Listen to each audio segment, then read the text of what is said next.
नमस्कार दोस्तों, मैं हूं अशोक वर्मा। आप देख रहे हैं टीवी 20 न्यूज। टीवी 20 न्यूज पर खबरों का सिलसिला जारी है, बने रहिए हमारे साथ।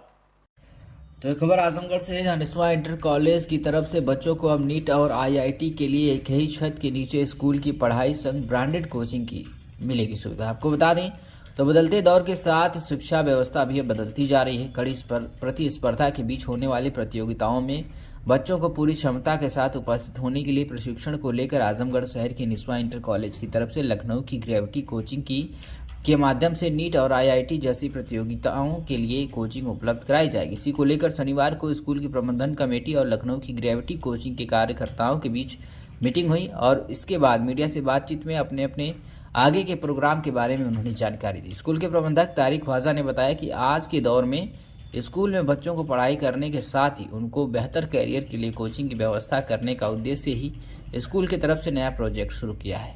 उन्होंने मीडिया से बातचीत करते हुए और क्या कुछ कहा है, आप सुनिए। ग्रेविटी का कार्यक्रम हो रहा है, इससे आपको क्या लगता है, क्या परिवर्तन आने वाला है यहाँ पे पढ़ने वाले जो बच्चे हैं? देखिए, ये वक्त और हालात की डिमांड है।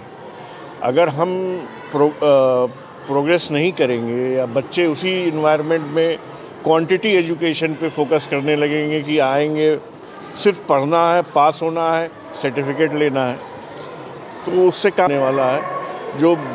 जो आज का सिनेरियो है, माहौल है, वो कंपटीशन का है और वो भी बहुत सख्त कंपटीशन का है। तो ऐसे कंपटीशन को बीट करने के लिए और ग्रेविटी ने ऐसा हाथ बढ़ाया है, जावेद भाई का इतना सपोर्ट हम लोगों के साथ है अल्हम्दुलिल्लाह। और ये इंटीग्रेटेड प्रोग्राम डिज़ाइन किया गया है स्पेशली स्कूल के लिए ग्रेविटी द्वारा, और रिजल्ट्स भी पिछले जो ये लखनऊ में और हर जगह काम कर रहे हैं बड़े अच्छे हैं। तो उम्मीद करते हैं कि निस्वा में भी रिजल्ट्स अच्छे होंगे और बच्चों का भविष्य उज्जवल और सुंदर होगा। आप लोग बड़ा काम करने जा रहे हैं, उसके लिए जो तैयारियां हैं क्या वो लगभग पूरी हो चुकी हैं? तकरीबन पूरी हो चुकी हैं और इनके गाइडेंस में और जावेद भाई की सरपरस्ती में अब जो भी चीज़ें आएंगी, जो भी उसको इंशाल्लाह ताला पूरा किया जाएगा और जल्द से जल्द इस प्रोग्राम को इसी सेशन से हम लोग इम्प्लीमेंट करेंगे, स्टार्ट करेंगे और उम्मीद करते हैं कि बच्चे इससे ज़्यादा फ़ायदा उठाएं। जो प्रेशर होता है, इतना सारा बर्डन होता है उनके ऊपर कि वो हमेशा प्रेशर में रहते हैं। उनके प्रेशर को कम करने के लिए अलग अलग एक्टिविटी वगैरह कराने की बात कही जाती है।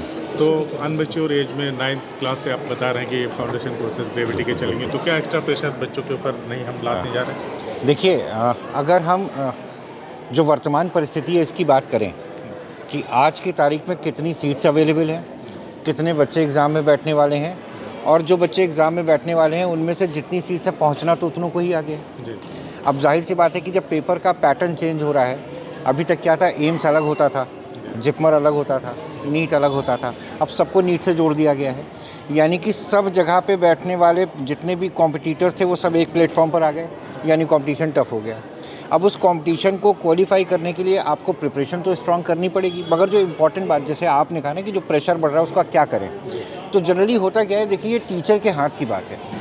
हम पढ़ाई को किस तरीके से कराएंगे इस बात पर यह निर्भर करता है कि बच्चा उसे दबाव में लेके पढ़ेगा या एंजॉय करके पढ़ेगा। राइट, मान लीजिए एक छोटा सा एग्जाम्पल है कि एक मैथ में एक फार्मूला है कि आप किसी सर्किल का सर्कमफ्रेंस कैसे निकालते हैं, तो बच्चे अचानक से जवाब देते हैं 2πr। राइट, अब 2 भी बच्चों को पता है, r रेडियस है ये भी पता है और पाई एक कांस्टेंट है ये भी पता है, मगर पाई है क्या अगर आप ये पूछ लीजिए तो बच्चे परेशान हो जाते हैं। वो 3.14 बता देंगे कि पाई का मान क्या है, मगर पाई आया कहाँ से, इसकी शुरुआत कहाँ से हुई। अगर हम ये समझा पाएँ बच्चों को, यानी हर वो चीज़ जो हम इस्तेमाल कर रहे हैं हम वो समझा पाएँ, उसका ओरिजिन समझा पाएँ, तो उसका इस्तेमाल बच्चे बेहतर समझ के साथ कर पाते हैं, बिना कहीं फंसे हुए कर पाते हैं। अब बोल दिया जाता है साहब tan 45 का मान 1 है, ये tan क्या है, 45 तो चलिए डिग्री है, tan क्या है, इसका मान 1 क्यों है। अगर हम इसको एक ट्रायंगल में प्रॉपर एक्सप्लेन करते हुए बताएं कि भाई साइन क्यों बनता है, कॉस क्यों बनता है, tan क्यों बनता है, थीटा से हमारा क्या मतलब है, उसको इम्प्लीमेंट करेंगे कि बच्चों पे प्रेशर ना पड़े। नहीं, तो वो हमारा पूरा उसका एक पैडागॉजी है, हमने उसका पूरा एक एकेडमिक कैलेंडर बनाया है, हमने स्टडी मटेरियल में इन चीज़ों को इनकॉर्पोरेट किया है। और 9th-10th का हमारा जो स्टडी मटेरियल है, जब आप वो देखेंगे तो आप ये पाएंगे कि हमने थ्योरी पर बिलीव ना करते हुए पिक्चर फॉर्म में चीज़ों को एक्सप्लेन किया है। हमने ग्राफिकल और वीडियो ग्राफिक के तौर पर के साथ चीज़ों को प्रेजेंट किया ताकि बच्चों को उसे समझने में आसानी हो। उसका प्रैक्टिकल इम्प्लीमेंटेशन कैसे होना है ये बच्चे समझ पाएँ। अभी क्या होता है, हम किताब उठाते हैं, एक इबारत लिखी होती है, वो इबारत रट लेते हैं, टीचर भी हमसे कई बार ये कह देते हैं कि इसको रट लो, ये पेपर में आएगा, और हम रट लेते हैं, पेपर में लिख देते हैं, और जब रटा हुआ लिखने बैठते हैं और पहली 2 लाइन के बाद कोई अक्षर भूल जाते हैं तो उसके आगे का सब साफ हो जाता है। इस पूरे प्रोसेस में क्या बच्चों की चॉइसेस का भी ध्यान रखा जाए? बिल्कुल ध्यान रखा जाएगा सर, क्योंकि हमारा एकेडमिक सिस्टम जो हमने डिज़ाइन किया, ग्रेविटी पिछले 7 साल से जो रिजल्ट दे रहा है, 80% से ऊपर सिलेक्शन रेट है ग्रेविटी का। ये सिलेक्शन रेट है ही इसी वजह से कि हमने अपनी पेडागोजी को इस तरह से डिज़ाइन किया है कि बच्चे बर्डन नहीं, इंजॉय करते हुए स्टडी को आगे लेकर के चलें। और हमारे टीचर्स के साथ ये बहुत ख़ास हमारी तरफ से हिदायत होती है हर टीचर को कि बच्चे के जितने भी डाउट हैं वो जितनी बार भी पूछना चाहता है आप उसको हर बार बताइए, बिना इरिटेट हुए बताइए, बिना चिढ़े बताइए, उतनी मोहब्बत से बताइए।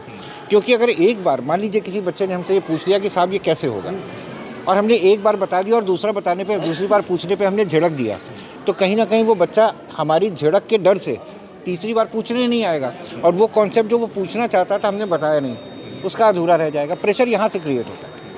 जैसे साइकोलॉजी के अनुसार सभी के सीखने का तरीका अलग अलग होता है, सबका लेवल अलग अलग होता है, अलग अलग लेवल बिल्कुल होते हैं। तो क्या उस तरह से लोगों का कैटेगराइज? बिल्कुल बिल्कुल सर, हम देखिए कैटेगराइज करना बच्चों के बीच में थोड़ी सी नेगेटिव बात है। अगर मैं ये कहूँ कि हम सारे अच्छे बच्चे छांट लेंगे, उनका एक बैच बना लेंगे और उनको पढ़ाएंगे, तो इसका मतलब क्या हुआ कि हम सिर्फ अच्छे बच्चों को पढ़ाने आए। तो एवरेज बच्चों का क्या मतलब, बिलो एवरेज का हम क्या करेंगे? तो हम क्या करते हैं कि जैसे बैच बनता है, कोई एक बैच बना, हमारे पास 40 से 50 बच्चे आ गए। अब उन 50 बच्चों को पढ़ाते वक्त शुरू के महीने 1.5 महीने में लगातार टेस्ट के माध्यम से जब हम ये देख लेते हैं कि ये बच्चे एक्स्ट्राऑर्डिनरी लेवल पे हैं, ये बच्चे एवरेज लेवल पे हैं और ये बच्चे बिलो एवरेज लेवल पे हैं, तो हम पढ़ाई का पेस चेंज करते हैं और उन बच्चों को 3 अलग बैच में डिवाइड करते हैं। जो एक्स्ट्राऑर्डिनरी बच्चे हैं उनके साथ उनकी स्पीड पे चलना है, जो एवरेज है उनके साथ उनकी स्पीड पे चलना है, जो बिलो एवरेज है उनके साथ उनकी स्पीड पे चलना है। मगर जो बिलो एवरेज है इनको एवरेज की तरफ खींचना है, जो एवरेज है इनको एक्सीलेंट की तरफ खींचना है, और जो एक्सीलेंट हैं उनको वहाँ रोके रखना है ताकि वो डिटोरिएट ना करें। जब इस तरह से सिस्टम चलता है तो चीज़ें बदलती हैं। Thank you.